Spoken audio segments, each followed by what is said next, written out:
ನಮ್ಮ ಆ್ಯಪಲ್ಲಿ ಇವಾಗ ಯಾವುದೇ ಒಂದು ಗಿಡ, ಒಂದು ಸಪೋಟ ಗಿಡ ಫೋಟೋ ಹಾಕಿ ನಾವು ಇದಕ್ಕೆ ಏನು ಹೆಂಗಿದೆ ಗಿಡ ಹೆಲ್ತ್ ಹೇಳು ಅಂತಂದರೆ ಅದು ಹೇಳುತ್ತೆ. ಪ್ರೂನಿಂಗ್ ನೀನು ಮಾಡಿಲ್ಲ, ಮಾಡು ಅಂತ ಹೇಳುತ್ತೆ. ಇಲ್ಲಾಂದರೆ ನೀನು ಗೊಬ್ಬರ ಕೊಟ್ಟಿಲ್ಲ, ಕೊಡು ಅಂತ ಹೇಳುತ್ತೆ. ಇಲ್ಲ ಬಗ್ಗಿದೆ, ಸಪೋರ್ಟ್ ಕೊಡು ಅಂತ. ಸರ್, ಈಗ ನಾವು ಐ ಟಿಲಿರೋದ್ರಿಂದ ಅದರದ್ದು ನಾಲೆಜ್ ಉಪಯೋಗಿಸೋಣ ಅಂತೇಳಿ ನನಗೆ ಇಲ್ಲೊಂದು ಆಗ್ತಾಯಿದ್ದು ಒಂದು ಸಣ್ಣ ತೊಂದರೆಗೋಸ್ಕರ ಸಾಲ್ವ್ ಮಾಡ್ಕೊಳ್ಳಿಕ್ಕೆ ಸುಮಾರಷ್ಟು ಯೋಚನೆ ಮಾಡಿ ಒಂದು ಆ್ಯಪು ರೆಡಿ ಮಾಡ್ಕೊಂಡಿದ್ದೀನಿ ನಾನು.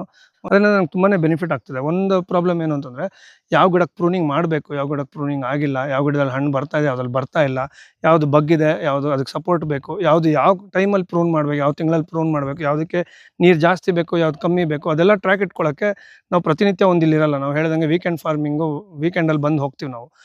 ಎರಡನೇದು, ನಮಗೆ ಎಲೆ ನೋಡಿದ ತಕ್ಷಣ ಯಾವ ಗಿಡ ಅಂತ ಹೇಳೋಷ್ಟು ನಾಲೆಜ್ ಇನ್ನೂ ಬಂದಿಲ್ಲ, ನಿಧಾನ ಕಲಿತಾ ಇದ್ದೀವಿ. ಸೊ ಅದಕ್ಕೆ ನಾನೇನು ಮಾಡ್ಕೊಂಡಿದ್ದೀನಿ, ಒಂದು ಆ್ಯಪ್ ಕ್ರಿಯೇಟ್ ಮಾಡಿಕೊಂಡು, ಇದು ನಮ್ಮ ಆ್ಯಪ್. ಸರ್ ನೋಡಿ, ಇದು ನಮ್ಮ ಆ್ಯಪ್. ನಾವು ಸ್ವಸ್ತಿವನ ಅಂತ ನಾವು ಹೆಸರಿಟ್ಕೊಂಡಿದ್ದೀವಿ. ನಮ್ಮ ಸ್ವಂತ ಪರ್ಪಸ್ಗೆ ಅಂತ ಯೂಸ್ ಮಾಡಿರೋದು. ಇದು ಓಪನ್ ಮಾಡಿದ್ರೆ ನಮ್ಮ ಪ್ರತಿಯೊಂದು ಸಾಲು 34 ಸಾಲು ತೋರಿಸುತ್ತೆ. ಇದರಲ್ಲಿ ಒಂದು 3-4 ಫೀಚರ್ಸ್ ನಾನು ಮಾಡಿದ್ದೀನಿ. ಇದನ್ನು ಇನ್ನೂ ಡೆವಲಪ್ ಮಾಡ್ತಾ ಇದ್ದೀನಿ. ಇದನ್ನು ಇನ್ನೊಬ್ರಿಗೆ ಕಲಿಸ್ಕೊಡ್ಬೋದು, ತೋರಿಸ್ಕೊಡ್ಬೋದು.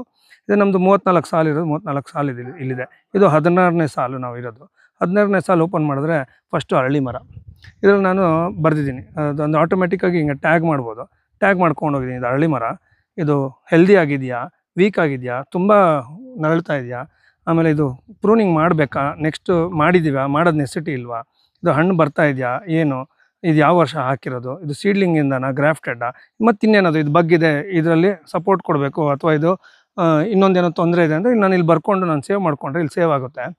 ಅದನ್ನು ನಾನು ಮನೇಲಿ ಕೂತನು, ಬೆಂಗಳೂರಲ್ಲಿ ಕೂತು ನೋಡಿ ನಮ್ಮ ಸ್ಟಾಫ್ಗಳು ನೋಡೋ 16ನೇ 3ನೇ ಪಪ್ಪಾಯದ ಗಿಡಕ್ಕೆ ಸಪೋರ್ಟ್ ಕೊಡಬೇಕು, 4ನೇ ನಿಂಬೆ ಗಿಡಕ್ಕೆ ಪ್ರೂನಿಂಗ್ ಮಾಡಬೇಕು, ಅಥವಾ ಗೊಬ್ಬರ ಕೊಡಬೇಕು, ಅಥವಾ ಕಾಯಿಲೆ ಬಂದಿದೆ ಅದು ಹೆಂಗಿದೆ ನೋಡು, ನನಗೊಂದು ಫೋಟೋ ಕಳಿಸ್ಬೋದು ಅಂತ ನಾನು ಸುಲಭವಾಗಿ ಮ್ಯಾನೇಜ್ ಮಾಡ್ಬೋದು. ಆ ಕಾರಣಕ್ಕೆ ನಾನು ಇದು ಮಾಡ್ಕೊಂಡಿದ್ದೀನಿ.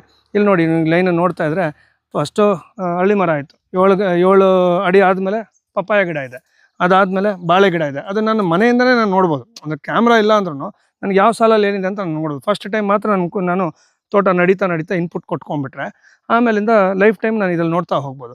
ಯಾವುದನ್ನ ಗಿಡ ಫೇಲ್ಯೂರ್ ಆಯಿತಾ ಅಥವಾ ಹೊಸ ಗಿಡ ಹಾಕಿದ್ರೆ ಇದರಲ್ಲಿ ಆ್ಯಡ್ ಮಾಡ್ಕೊಂಡ್ಬಿಡ್ಬೋದು. ಅದಾದಮೇಲೆ ನೀವು ನೆಕ್ಸ್ಟು ಪಕ್ಕದ ಟ್ಯಾಬಿಗೆ ಬಂದರೆ ಸ್ಟ್ಯಾಟ್ಸ್ 786 ಹಣ್ಣಿನ ಗಿಡ ಇದೆ, 72 ವೆರೈಟಿ ಇದೆ, ಅದರಲ್ಲಿ 34 ಲೈನ್ ಇದೆ. ಇದರಲ್ಲಿ ನಾವು ಕೆಳಗೆ ಬಂದರೆ ನೋಡ್ಬೋದು, ಇಲ್ಲಿ ಎಷ್ಟು ಗಿಡ ಇದೆ, ಯಾವ ಗಿಡ ಇದೆ. ಚೆರಿ ಗಿಡ 50 ಇದೆ, ಸಪೋಟ ಗಿಡ 11 ಇದೆ, ತೆಂಗು ಎಷ್ಟಿದೆ, ಡ್ರ್ಯಾಗನ್ ಫ್ರೂಟ್ ಎಷ್ಟಿದೆ, ನೆಲ್ಲಿಕಾಯಿ ಎಷ್ಟಿದೆ, ಚೇಪೆಕಾಯಿ ಎಷ್ಟಿದೆ, ಎಲ್ಲ ನಾನು ಇಲ್ಲಿ ನೋಡ್ಬೋದು. ಸೊ ನಾನು ಇನ್ನೊಂದು ಗಿಡ ಶಾಪಿಂಗ್ ಹೋಗ್ಬೇಕಾದ್ರೆ ನಮ್ಮ ತೋಟದಲ್ಲಿ ಎಷ್ಟಿದೆ, ಯಾವುದಿದೆ ಅಂತ ನೋಡಿಕೊಂಡು ಯಾವ್ದು ಬೇಕು ಯಾವ್ದು ಬೇಡ ಅಂತ ನಾನು ಡಿಸೈಡ್ ಮಾಡಿ ತಂದು ಹಾಕ್ಬೋದು.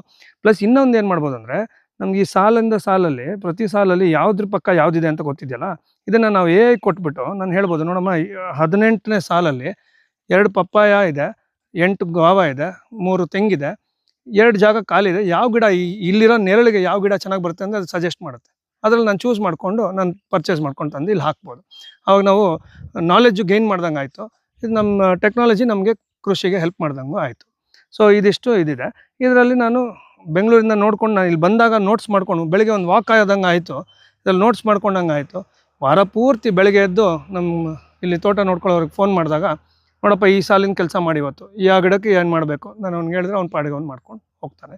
ವೀಕೆಂಡ್ ನಾನು ಬಂದಾಗ ಎಲ್ಲಿವರೆಗೂ ಪ್ರೋಗ್ರೆಸ್ ಆಗಿದೆ ಅಂತ ನಂಗೆ ಗೊತ್ತಿರುತ್ತೆ, ನೆಕ್ಸ್ಟ್ ಲೈನಿಂದ ನಾನು ಶುರು ಮಾಡ್ತೀನಿ. ಸೊ ಆ ಥರ ನಾವು ಉಪಯೋಗಿಸ್ಕೊತಾ ಇದ್ವಿ. ಇನ್ನು ಸುಮಾರಷ್ಟು ಫೀಚರ್ಸ್ ಇದರಲ್ಲಿ ಆ್ಯಡ್ ಮಾಡ್ಬೋದು, ಮುಂದಕ್ಕೆ ಆ್ಯಡ್ ಮಾಡ್ತೀವಿ. ಮತ್ತು ಇನ್ನೊಂದು 2 ಫೀಚರ್ ಏನಂದರೆ, ಆ್ಯಪಲ್ಲಿ ಮಾರ್ಕೆಟಿಂಗ್ ಅಷ್ಟು ಸುಲಭವಾಗಿ ಬರೋಲ್ಲ. ಮಾರ್ಕೆಟಿಂಗ್ ಅನ್ನೋದು ತುಂಬ ಕಷ್ಟದ ವಿಚಾರ. ಅದು ಮಾಡಿದ್ರೇ ನಮ್ಮ ಪದಾರ್ಥಕ್ಕೆ ಒಂದು ಬೆಲೆ. ಸೊ ನಾವೇನು ಮಾಡ್ಬೋದು, ಈಗ ಹಳ್ಳಿ ಮರದ್ದು ನಾನು ಏನಾದರೂ ಒಂದು ಪೋಸ್ಟ್ ಹಾಕಬೇಕು ನನ್ನ ಇನ್ಸ್ಟಾಗ್ರಾಮಲ್ಲಿ, ನನಗೇನು ಮಾಡಬೇಕು ಗೊತ್ತಿಲ್ಲ, ನನಗೆ ಕ್ರಿಯೇಟಿವಿಟಿ ಬರೋಲ್ಲ, ಎಡಿಟಿಂಗ್ ಬರೋಲ್ಲ ಅನ್ನೋದು. ಫೋಟೋ ತೆಗೆದು ಆ್ಯಪಿಗೆ ಹಾಕ್ಬಿಟ್ಟು ನಾನು ಇನ್ಸ್ಟಾಗ್ರಾಮಲ್ಲಿ ಪೋಸ್ಟ್ ಮಾಡಬೇಕು, ನನಗೆ ಹೆಲ್ಪ್ ಮಾಡು ಅಂತಂದರೆ ಅದೊಂದು 2-3 ಪ್ರಶ್ನೆ ಕೇಳುತ್ತೆ. ನಿಂಗೆ ಯಾವ ಥರ ಬರೀಬೇಕು, ನಿನಗೆ ಮಕ್ಕಳಿಗೆ ಇಷ್ಟ ಆಗೋ ಥರ ಬರೀಬೇಕಾ, ತೋಟ ನೋಡೋಕೆ ಬರೋರಿಗೆ ಇಷ್ಟಪಡಬೇಕಾ, ಅಥವಾ ಯಾರಾದರೂ ನಿನ್ನ ಪದಾರ್ಥ ಕೊಳ್ಳೋರಿಗೆ ಇಷ್ಟ ಆಗೋ ಥರ ಪೋಸ್ಟ್ ಬರೀಬೇಕಂತ ಪ್ರಶ್ನೆ ಕೇಳುತ್ತೆ. ಅದಕ್ಕೆ ಉತ್ತರ ಕೊಟ್ಟರೆ ಅದೇ ಒಂದು ಪೋಸ್ಟ್ ರೆಡಿ ಮಾಡಿಕೊಡುತ್ತೆ, ಅದೇ ಟ್ಯಾಗ್ಲೈನ್ ಬರೆಯುತ್ತೆ, ಅದೇ ಹ್ಯಾಶ್ಟ್ಯಾಗ್ ಕೊಡುತ್ತೆ. ನಾವು ಸುಮ್ಮನೆ ಕಾಪಿ ಮಾಡಿ ನಮ್ಮ ಇನ್ಸ್ಟಾಗ್ರಾಮಲ್ಲಿ ಪೇಸ್ಟ್ ಮಾಡಿ ಪೋಸ್ಟ್ ಮಾಡ್ಬೋದು. ಅದನ್ನು ನಾವು ಮಾಡ್ತಾ ಹೋದರೆ ಒಂದು ತಿಂಗಳು ಮಾಡಿ, 1-2 ತಿಂಗಳು ಮಾಡಿ ಅಭ್ಯಾಸ ಆಗೋದ್ರೆ ನಮಗೂ ಐಡಿಯಾ ಬರ್ತಾ ಬರುತ್ತೆ, ನಮ್ಮ ಕ್ರಿಯೇಟಿವಿಟಿ ಇಂಪ್ರೂವ್ ಆಗುತ್ತೆ. ಆಮೇಲೆ ನಮ್ಮದೇ ನಾವು ಪೋಸ್ಟ್ ಮಾಡ್ಕೋಬೋದು, ಇಲ್ಲ ಅದನ್ನು ಉಪಯೋಗಿಸ್ಕೊಂಡು ಮಾಡ್ಕೋಬೋದು. ಸೊ ಅದೊಂದು ಶುರು ಮಾಡಿದ್ದೀವಿ ನಾವು. ಇನ್ನೊಂದೇನು ಅಂತಂದರೆ, ನಮ್ಮ ಆ್ಯಪಲ್ಲಿ ಇವಾಗ ಯಾವುದೇ ಒಂದು ಗಿಡ, ಒಂದು ಸಪೋಟ ಗಿಡ ಫೋಟೋ ಹಾಕಿ ನಾವು ಇದಕ್ಕೆ ಏನು ಹೆಂಗಿದೆ ಗಿಡ ಹೆಲ್ತ್ ಹೇಳು ಅಂತಂದರೆ ಅದು ಹೇಳುತ್ತೆ. ಪ್ರೂನಿಂಗ್ ನೀನು ಮಾಡಿಲ್ಲ, ಮಾಡು ಅಂತ ಹೇಳುತ್ತೆ. ಇಲ್ಲಾಂದರೆ ನೀನು ಗೊಬ್ಬರ ಕೊಟ್ಟಿಲ್ಲ, ಕೊಡು ಅಂತ ಹೇಳುತ್ತೆ. ಇಲ್ಲ ಬಗ್ಗಿದೆ, ಸಪೋರ್ಟ್ ಕೊಡು ಅಂತ ಮತ್ತೊಂದು. ಆವಾಗ ನಮಗೆ ಕುತೂಹಲ ಇನ್ಕ್ರೀಸ್ ಆದಾಗ ಹತ್ರ ನಾವು ಚಾಟ್ ಮಾಡಿ ಕ್ವಶನ್ಸ್ ಕೇಳ್ಬೋದು ನಾವು. ಸಪೋಟ ಗಿಡಕ್ಕೆ ನೀರು ಎಷ್ಟು ಬೇಕು, ನಾವು ಎಷ್ಟು ಕೊಡ್ತಾ ಇದ್ದೀವಿ, ನಾವು ಕಂಪೇರ್ ಮಾಡ್ಕೊಂಡು ನಾವು ಕ್ಲಿಯರ್ ಮಾಡ್ಬೋದು. ಈ ಆ್ಯಪ್ ಉಪಯೋಗಿಸ್ಕೊಂಡು ಅದೆಲ್ಲ ನೋಟ್ಸ್ ಮಾಡ್ಕೊತಾ ಇದ್ದರೆ ವೀಕೆಂಡ್ ನಾವು ಬಂದಾಗ ಏನು ಮಾಡಿಸ್ಬೇಕು ಅಂತ ಯೋಚನೆ ಇರೋಲ್ಲ. ಸೀದಾ ಸಪೋಟ ಗಿಡ ಹತ್ರ ಹೋಗ್ತೀವಿ, ನಮ್ಮ ಸ್ಟಾಫ್ಗೆ ಏನು ಹೇಳಬೇಕು ಅದು ಹೇಳ್ತೀವಿ, ಅಲ್ಲಿ ಏನು ವ್ಯತ್ಯಾಸ ಮಾಡಬೇಕು ಅದು ವ್ಯತ್ಯಾಸ ಮಾಡ್ತೀವಿ, ನಮ್ಮ ಕೆಲಸ ಮುಗೀತು. ಸೊ ಹಂಗೆ ಮಾಡ್ತಾರೆ ನಮ್ಮ ತೋಟ ಡೆವಲಪ್ ಮಾಡೋಕ್ಕೆ ನಮ್ಮ ಬೂಸ್ಟ್ ಆಗುತ್ತೆ, ನಮ್ಮ ಗ್ರೋತ್, ನಮ್ಮ ಆ್ಯಕ್ಟಿವಿಟೀಸು. ಅದರಿಂದ ನಾವು ತೋಟ ಇನ್ನೂ ಡೆವಲಪ್ಮೆಂಟ್ ಆಗ್ತಾ ಹೋಗುತ್ತೆ. ಅದು ಕೊಡೋದೆಲ್ಲನೂ ನಾವು ಮಾಡಿಬಿಟ್ರೆ ವರ್ಕ್ ಆಗುತ್ತೆ. ಇದು ಸೈನ್ಸ್ ಅಲ್ಲ, ಇದು ನೇಚರ್ ಅದ್ರ ರೂಟ್ ಅದು ತೊಗೊಳುತ್ತೆ. ಪ್ರಕೃತಿಗೆ ನಾವು ಹಿಂಗೆ ಆಗಬೇಕು ಅಂತ ಹೇಳೋಕ್ಕಾಗಲ್ಲ. ನಮ್ಗೆ ಈ ಸಾಲಲ್ಲಿ ವರ್ಕ್ ಆಗಿದ್ದು ಆ ಸಾಲಲ್ಲಿ ವರ್ಕ್ ಆಗದೆ ಹೋಗ್ಬೋದು, ಬಟ್ ಅದೊಂದು ಡೈರೆಕ್ಷನ್ ಕೊಡುತ್ತೆ ನಮಗೆ. ಇದನ್ನು ಮಾಡು, ಇದನ್ನು ನೋಡು, ಇದರಲ್ಲಿ ಇದು ಕಮ್ಮಿ ಇದೆ ಅಂತ ನಾವು ಅದನ್ನ ಇಟ್ಕೊಂಡು ನಮ್ಗೆ ಪರಿಚಯ ಇರೋರ ಹತ್ರ, ಗೊತ್ತಿರೋ ಹತ್ರ ಕೇಳ್ಕೊಬೋದು. ಯೂಟ್ಯೂಬಲ್ಲಿ ಸುಮಾರಷ್ಟು ಜನ ವೀಡಿಯೋಸ್ ಮಾಡಿರ್ತಾರೆ, ಅವ್ರನ್ನ ನೋಡ್ಕೊಂಡು ಕಲಿಬೋದು. ಇನ್ನೊಂದು ನಾವು ಪ್ರಯತ್ನ ಮಾಡಿ ಈ ಗಿಡಕ್ಕೆ ಒಂದು ಮಾಡಿ, ಇನ್ನೊಂದು ಗಿಡಕ್ಕೆ ಇನ್ನೊಂದು ಮಾಡಿ, ನಾವೇ ನಮ್ಮ ಪರೀಕ್ಷೆ ಮಾಡಿ ನಮ್ಮ ತೋಟದಲ್ಲಿ ಏನು ವರ್ಕ್ ಆಗುತ್ತೆ ನೋಡಿ ನಾವು ಅದನ್ನು ಮಾಡ್ಬೋದು. ಸರ್, ಅಪ್ಪ ಹಾಕಿದ ಆಲದ ಮರ ಅಂತ ನಾವು ಒಂದೇ ಮಾಡ್ತಾಯಿದ್ರೆ ಆಗಲ್ಲ. ಕಾಲಕ್ಕೆ ತಕ್ಕಂಗೆ ನಾವು ಡೆವಲಪ್ಮೆಂಟ್ ಮಾಡ್ಕೊತಾ ಹೋಗಬೇಕು. ಸೊ ಇವಾಗ ಬಂದಿದೆಯಲ್ಲ, ಪ್ರತಿಯೊಂದಕ್ಕೂ ಉಪಯೋಗಿಸ್ತಾ ಇದ್ದಾರೆ. ನಾವು ಯಾವುದೋ ಒಂದು ಕಾಮಿಡಿ ಫೋಟೋ ಮಾಡೋಕ್ಕೆ ಉಪಯೋಗಿಸೋ ಬದಲು ಇಲ್ಲಿ ಕೃಷಿಗೆ ಹೆಂಗೆ ಬಳಸ್ಕೋಬೋದು ಅಂತ ಯೋಚನೆ ಮಾಡಿ, ನಾವು ಯೋಚನೆ ಮಾಡೋದು ಬೇಡ, ಅದನ್ನೇ ಕೇಳಿದ್ರೆ ಅದೇ ಐಡಿಯಾಗಳು ಕೊಡುತ್ತೆ. ಈಗ ಈ ಥರ ಆ್ಯಪ್ ಡೆವಲಪ್ ಮಾಡ್ಕೊಂಡು, ಈಗ ನನಗೆ ಒಂದು ಐಡಿಯಾ ಬಂತು, 100 ಜನ ಪ್ರಯತ್ನ ಮಾಡಿದ್ರೆ 100 ಐಡಿಯಾ ಬರುತ್ತೆ.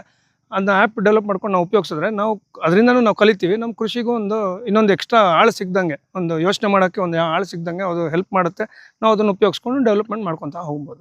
ಫಸ್ಟು ಮೊದಲನೇ ಸರಿ ಆ್ಯಪ್ ರೆಡಿ ಆದಮೇಲೆ ಮೊದಲನೇ ಸತಿ ತೋಟ ಫುಲ್ಲು ಮ್ಯಾಪ್ ಮಾಡಬೇಕು ನಾವು. ಅಂದರೆ ಅದಕ್ಕೆ ಹೇಳಬೇಕು ನಾವು ಯಾವ ಗಿಡದಲ್ಲಿ, ಯಾವ ಲೈನಲ್ಲಿ ಯಾವ ಗಿಡ ಇದೆ, ಎಷ್ಟು ದೂರದಲ್ಲಿದೆ, ಯಾವ್ಯಾವ ಗಿಡ ಹೇಗಿದೆ ಅಂತ.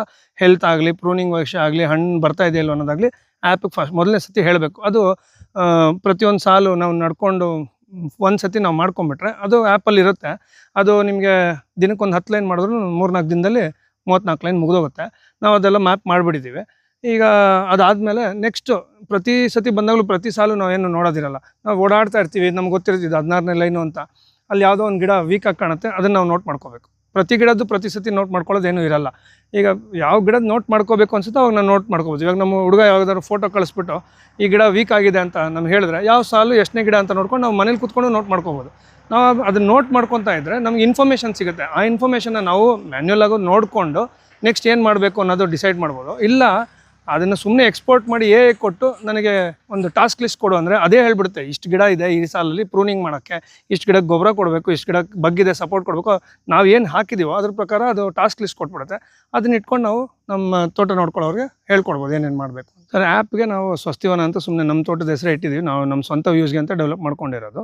ಇದರಲ್ಲಿ ನಾವು ನೋಟ್ಸ್ ಏನು ಹಾಕ್ಕೊಳ್ತೀವೋ ಅದನ್ನು ನಮಗೆ ರಿಫ್ಲೆಕ್ಟ್ ಮಾಡುತ್ತೆ. ರಿಪೋರ್ಟ್ಸ್ ತೆಗಿಬೋದು.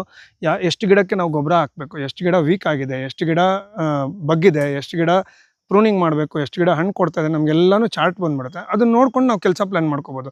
ನಾವು ಸೋಮವಾರದಿಂದ ಶುಕ್ರವಾರ ಬೆಂಗಳೂರಲ್ಲಿದ್ದಾಗ ಟೈಮ್ ಸಿಕ್ಕಿದಾಗ ನಾವು ಪ್ಲ್ಯಾನಿಂಗ್ ಮಾಡ್ಕೊಂಡು ಈ ವೀಕೆಂಡು ನಾವೆಲ್ಲ ಪ್ರೂನಿಂಗ್ ಕೆಲಸ ಮಾಡೋಣ ಅಂದರೆ ಅದೊಂದು ಚಾರ್ಟ್ ಕೊಟ್ಬಿಡುತ್ತೆ. ಎಷ್ಟು ಗಿಡ ಪ್ರೂನಿಂಗ್ ಮಾಡೋದಿದೆ, ಯಾವ ಥರ ಪ್ರೂನಿಂಗ್ ಮಾಡೋದು ಅಂತಲೂ ಅದು ಹೇಳ್ಕೊಡುತ್ತೆ. ನಾವು ಅದನ್ನ ಪ್ರಕಾರ ಪ್ರೂನಿಂಗ್ ಮಾಡ್ಕೊತಾ ಹೋಗ್ಬೋದು. ನೆಕ್ಸ್ಟ್ ಗೊಬ್ಬರ ಕೊಡೋದು, ಯಾವ ಗಿಡಕ್ಕೆ ಜಾಸ್ತಿ ಬೇಕು, ಯಾವ ಗಿಡಕ್ಕೆ ಕಮ್ಮಿ ಬೇಕು, ಯಾವ ಥರ ಅದಕ್ಕೆ ನೈಟ್ರೋಜನ್ ಬೇಕು, ಯಾವುದಕ್ಕೆ ಫಾಸ್ಫರಸ್ ಬೇಕು, ಯಾವುದಕ್ಕೆ ಪೊಟ್ಯಾಶ್ ಬೇಕು, ಅದು ಫ್ಲ್ಯಾಗ್ ಮಾಡುತ್ತೆ. ಆ ರಿಪೋರ್ಟ್ ನೋಡ್ಕೊಂಡು ನಾವು ಅದ್ರ ಪ್ರಕಾರ ನಾವು ಇನ್ಪುಟ್ ಬೇಕಾದ್ರೆ ಪ್ಲ್ಯಾನ್ ಮಾಡ್ಕೊಳ್ಬೋದು. ಅದೇ ಇದಕ್ಕೆ ಲಿಮಿಟ್ ಇಲ್ಲ ಸರ್. AI ಉಪಯೋಗಿಸ್ಕೊಂಡು ಆ್ಯಪ್ಗೆ ಎಷ್ಟು ಫೀಚರ್ಸ್ ಹಾಕೋರು ಹಾಕ್ತಾ ಇರ್ಬೋದು. ನೆಕ್ಸ್ಟ್ ಬೇಕಾ ನಮ್ಮ ಸ್ಟಾಫಿಗೆ ಇದರಲ್ಲೇ ನಾವು ಕೆಲಸ ಕೊಡ್ಬೋದು. ಅವ್ನ ಫೋನಲ್ಲಿ ಇದನ್ನು ಇನ್ಸ್ಟಾಲ್ ಮಾಡಿಬಿಟ್ಟು ನಾನು ಅಲ್ಲಿ ಈ ಗಿಡನ ಇದು ಮಾಡು ಅಂತ ಹೇಳಿದ್ರೆ ಅವ್ನಿಗೆ ನೋಟಿಫಿಕೇಶನ್ ಬರುತ್ತೆ, ಅವ್ನು ಅದನ್ನು ನೋಡ್ಕೊಂಡು ಹೋಗಿ ಮಾಡೋ ಥರನೂ ಮಾಡ್ಬೋದು. ಸೊ ನಮ್ಮ ಲೈಫ್ ಸುಲಭ ಮಾಡೋಕ್ಕೆ AI ತುಂಬ ಕೆಪಾಸಿಟಿ ಇದೆ. ಅದನ್ನು ನಾವು ಉಪಯೋಗಿಸ್ಕೋಬೇಕು. AI ಅಂದರೆ ಬರೀ AC ಆಫೀಸ್ಗೆ ಅಂತಲ್ಲ, ಕೃಷಿನೂ ಉಪಯೋಗಿಸ್ಬೋದು. ನಾವು ಈ ಥರ ಶುರು ಮಾಡಿದ್ದೀವಿ.